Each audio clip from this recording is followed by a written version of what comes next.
Assalamualaikum warahmatullahi wabarakatuh.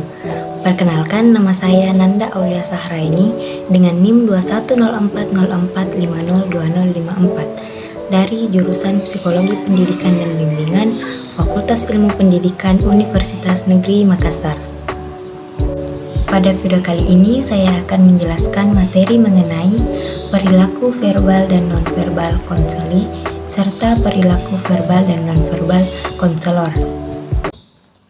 Nah, apa sih itu perilaku verbal dan perilaku nonverbal? Perilaku verbal sebenarnya adalah komunikasi yang biasa kita lakukan dalam sehari-hari. Komunikasi verbal adalah komunikasi yang menggunakan kata-kata, baik dalam bentuk lisan ataupun tulisan. Komunikasi ini paling banyak dipakai dalam hubungan manusia, karena melalui kata-kata mereka mengungkapkan perasaan, emosi, pemikiran, gagasan, atau maksud mereka, menyampaikan fakta dan data informasi serta menjelaskannya, saling bertukar perasaan dan pemikiran, saling bertengkar dan berdebat. Sedangkan perilaku nonverbal adalah perilaku yang dalam berkomunikasi menggunakan pesan-pesan nonverbal atau bahasa tubuh. Bahasa tubuh merupakan indikator yang dianggap paling jujur dibandingkan perilaku verbal, karena perilaku nonverbal tersebut tidak bisa berbohong tentang apa yang sedang dialami oleh seseorang. Ekspresi wajah misalnya merupakan wujud perasaan yang sedang dialami seseorang sehingga orang tersebut tidak bisa berpura-pura tentang perasaannya tersebut. Secara teoritis, perilaku verbal dan perilaku nonverbal dapat dipisahkan. Namun, pada kenyataannya, kedua jenis perilaku ini saling terjalin, saling melengkapi dalam berperilaku dan berkomunikasi yang kita lakukan setiap hari. Perilaku verbal dan nonverbal klien. Dalam situasi konseling, perilaku verbal dan nonverbal klien dapat dijadikan indikator keseriusan klien mengikuti proses konseling. Tanda-tanda perilaku tersebut harus terbaca oleh konselor agar ia mudah mengarahkan proses konseling. Perilaku verbal dan nonverbal konselor juga dapat dikaji dan dipelajari dalam rangka meningkatkan kualitas hubungan antara konselor dan klien dalam proses konseling. Hal tersebut sangat penting karena salah satu faktor penentu keberhasilan konseling adalah bersumber dari faktor konselor. Adapun perilaku verbal dan nonverbal klien yang dapat diperhatikan yaitu seperti contohnya jenis perilaku verbal kategorinya yaitu ada yang mau bicara dan ada yang tidak mau bicara, ada yang bicaranya lancar dan ada pula yang tersendat-sendat, ada yang banyak bicara dan ada pula yang sedikit bicara, ada yang bicara gugup dan ada yang bicara normal, serta ada yang suara lembut atau normal dan ada pula yang suara kecil atau keras. Jenis perilaku senyum dapat dikategorikan seperti ada yang senyum dan ada yang tidak senyum, ada yang spontan dan ada yang dibuat-buat, ada ikhlas dan ada semu, serta ada tepat waktu dan ada pula yang tidak tepat waktu. Jenis perilaku kontak mata dapat dikategorikan seperti ada kontak mata dan tidak ada kontak mata, ada terus-menerus dan ada pula sepintas atau kadang-kadang. Jenis perilaku yang keempat yaitu ekspresi wajah. Dapat dikategorikan menjadi ada yang cerah dan ada yang kusam, ada yang rileks dan tegang, ada yang gembira dan sedih, dan ada yang bercahaya atau pucat. Jenis perilaku yang kelima yaitu gerak-gerik tangan. Dikategorikan seperti ada yang gerak-gerik dan ada pula yang tidak ada gerak-geriknya. Jenis perilaku yang keenam yaitu posisi duduk. Dikategorikan seperti ada yang rileks dan ada yang santai, ada yang mendekat dan ada yang menjauh, serta ada yang sopan dan tidak sopan. Jenis perilaku yang ketujuh yaitu anggukan kepala. Ada yang menganggukkan kepala dan ada pula yang tidak menganggukkan kepala. Jenis perilaku yang kedelapan yaitu telapak tangan.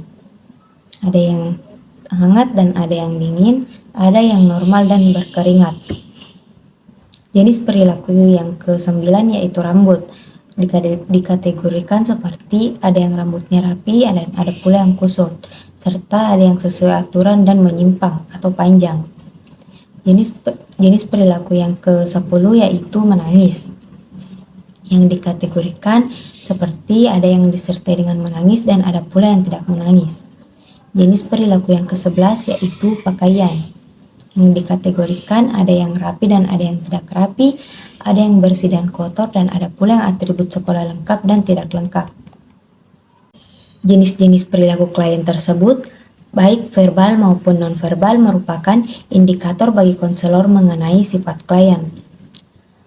Kesiapan klien dalam konseling, kondisi pikiran dan perasaan klien, serta perasaan lain yang berkenaan dengan diri klien. Konselor tetap harus peka atau sensitif dalam melihat dan menafsirkan tanda-tanda perilaku klien, baik verbal maupun nonverbal. Selain perilaku verbal dan nonverbal seperti yang telah dijelaskan tadi, ada kalanya klien datang dalam kondisi yang cemas. Oleh sebab itu, konselor perlu pula mengetahui tanda perilaku orang yang sedang mengalami kecemasan. Ciri perilaku kecemasan tersebut seperti badan gemetar, lutut menggigil, tangan dan lengan gemetar, tangan kaku, tangan bergerak-gerak, tidak ada kontak mata, muka tegang, mata pucat, wajah sedih atau murung, bibir sering basah, suara bergetar, suara kadang-kadang gagap.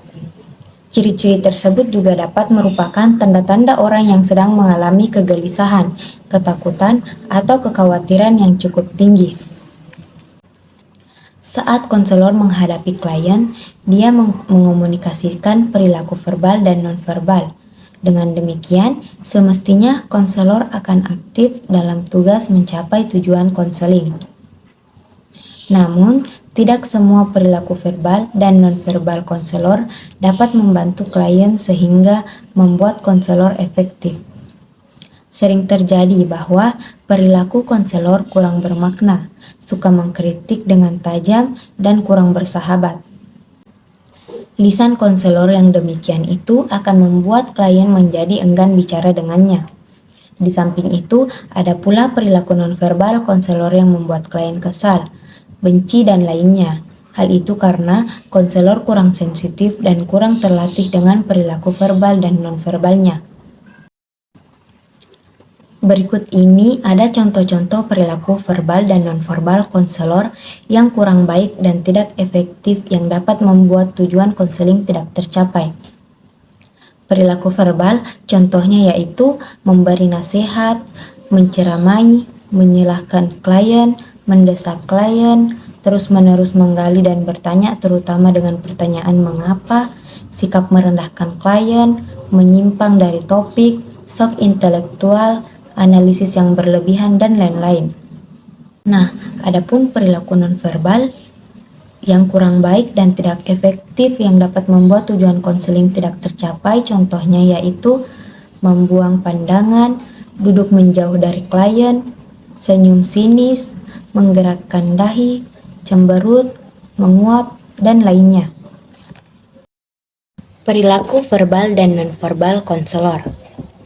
Perilaku verbal dan nonverbal konselor dalam situasi konseling bertujuan untuk meningkatkan kualitas hubungan dengan klien yang pada gilirannya dapat meningkatkan efektivitas konseling. Dalam setting konseling, perilaku yang bagaimanakah yang harus ditampilkan oleh konselor agar klien merasa lebih senang, lebih terbuka, lebih percaya, lebih tertarik mengatasi konseling sampai tuntas?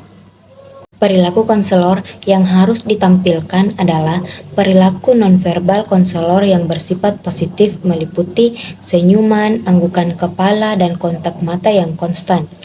Adapun perilaku nonverbal yang negatif misalnya muka mesum, mengurutkan dahi, menggelengkan kepala, dan kontak mata yang tidak stabil serta mencibir. Kualitas hubungan konselor dengan konseli kurang baik jika konselor bersandar dan melipat tangan, gelisah, melihat jauh, atau sering melihat jam. Sering terjadi bahwa perilaku konselor kurang bermakna, suka mengkritik dengan tajam, kurang bersahabat, dan sebagainya.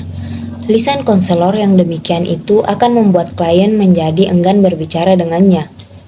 Di samping itu, ada pula perilaku nonverbal konselor yang membuat klien kesal, benci, dan sebagainya. Hal itu dapat terjadi karena konselor kurang sensitif dan kurang terlatih dengan perilaku verbal dan nonverbalnya. Untuk meningkatkan interaksi dalam proses konseling, konselor dapat melakukan hal ini seperti yang pertama, merespon dengan kata-kata pendek misalnya, "Oh, teruskan lalu bagaimana?" Yang kedua yaitu merefleksikan kata-kata lain tetapi makna sama. Contohnya, "Jadi kamu akhir-akhir ini kurang tidur." Nah, yang ketiga yaitu penghargaan positif. Contohnya, "Saya pikir gagasan kamu itu cukup." Berdasarkan beberapa studi dalam bidang psikologi, melaporkan 3 areal pokok yang relevan dengan efektivitas konseling, yaitu kemampuan nonverbal, tingkah laku nonverbal, dan kongruen antara verbal dan nonverbal. Hakikat hubungan interpersonal konselor dan aktivitas konseling merupakan hal yang cukup rumit. Berdasarkan beberapa studi disimpulkan bahwa tingkat keterampilan konselor dan penggunaan empati, kehangatan, serta ketulusan merupakan faktor kunci dalam menentukan keberhasilan hasil konseling. Selain itu, mereka juga mengatakan pentingnya orientasi konselor, tipe klien, hakikat problem klien, dan variabel konselor yang harus diperhitungkan dalam proses konseling. Salah satu variabel konselor yang perlu muncul dalam situasi konseling adalah keterbukaan diri atau self-disclosure. Keterbukaan diri konselor pada permulaan konseling dapat meningkatkan persepsi klien mengenai kondisi yang memudahkan terjadinya kehangatan, empati, dan ketulusan dalam proses konseling.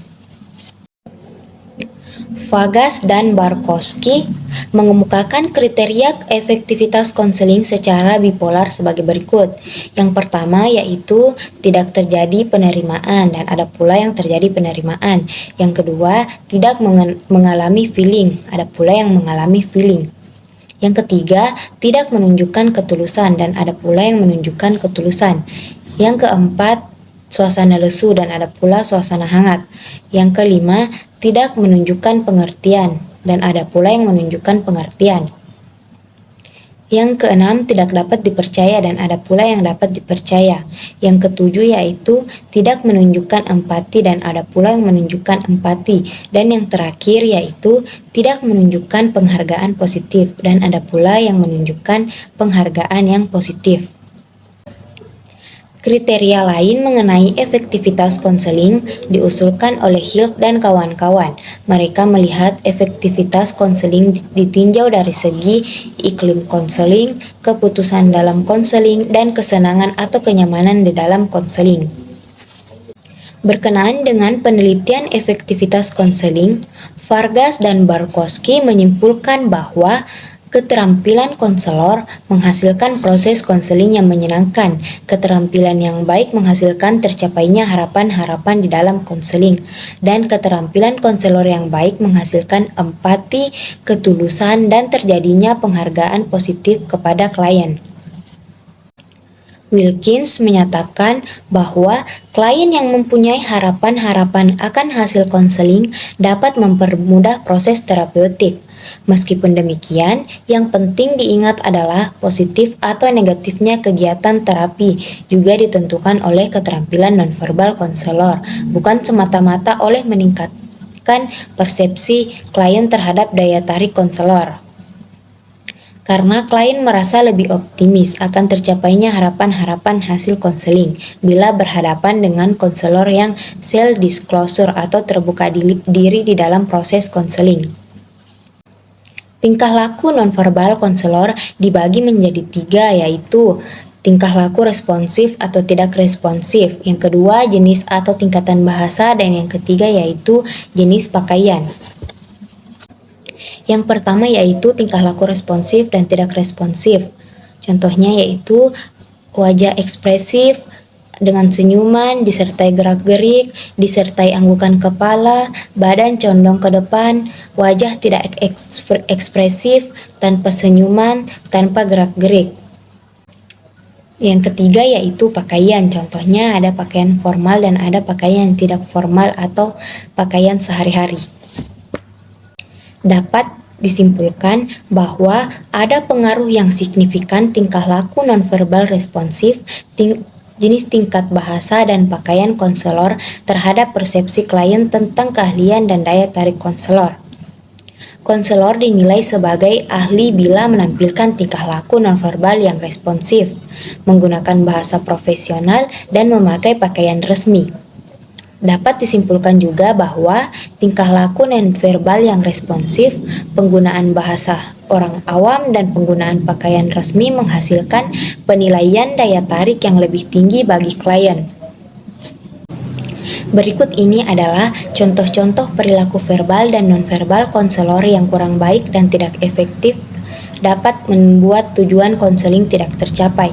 Yang pertama yaitu perilaku verbal, contohnya memberi nasihat, menceramahi, bersifat menenteramkan klien, menyalahkan klien, menilai klien, membujuk klien, mendesak klien, terus-terusan menggali dan bertanya, terutama dengan bertanya mengapa, selalu mengarahkan klien, sering menuntut atau meminta kepada klien, sikap merendahkan klien, penafsiran yang berlebihan, menggunakan kata-kata yang tidak dimengerti, menyimpang dari topik, shock intelektual, analisis yang berlebihan, serta bercerita mengenai diri terlalu banyak. Sedangkan perilaku nonverbal yang tidak efektif yaitu membuang pandangan atau melengah, duduk menjauh dari klien, senyum sinis, menggerakkan dahi, cemberut, merapatkan mulut, menggoyang-goyangkan jari, gerak-gerik isyarat yang mengacaukan, menguap, menutup mata atau mengantuk, nada suara tidak menyenangkan, serta berbicara terlalu cepat atau perlahan. Mengamati perilaku verbal dan nonverbal sebagaimana dikemukakan di atas, jika tidak dilakukan oleh seorang konselor dengan sungguh-sungguh, maka besar kemungkinan konseling akan gagal sehingga klien mengundurkan diri dan tidak kembali lagi. Hal ini disebabkan karena klien merasa tidak betah berhadapan dengan konselor yang membuat dia tersinggung, kesal, dan bahkan marah. Karena itu, calon konselor perlu dilatih dengan bahasa verbal dan perilaku nonverbal di dalam setting laboratorium dan praktek lapangan, dengan tujuan agar melancarkan penggunaan teknik-teknik konseling berupa bahasa lisan atau verbal. Melatih kepribadian konselor dengan memperbanyak melakukan gerakan tubuh nonverbal yang dapat mempengaruhi kliennya. Memahami secara nyata perilaku verbal dan nonverbal dari klien sebenarnya. Dan sebaiknya jika budaya kita ramah, sopan, bijaksana, tertib, dan ceria dikembangkan dalam pelatihan calon konselor agar supaya konselor berwibawa dan efektif dalam membantu kliennya.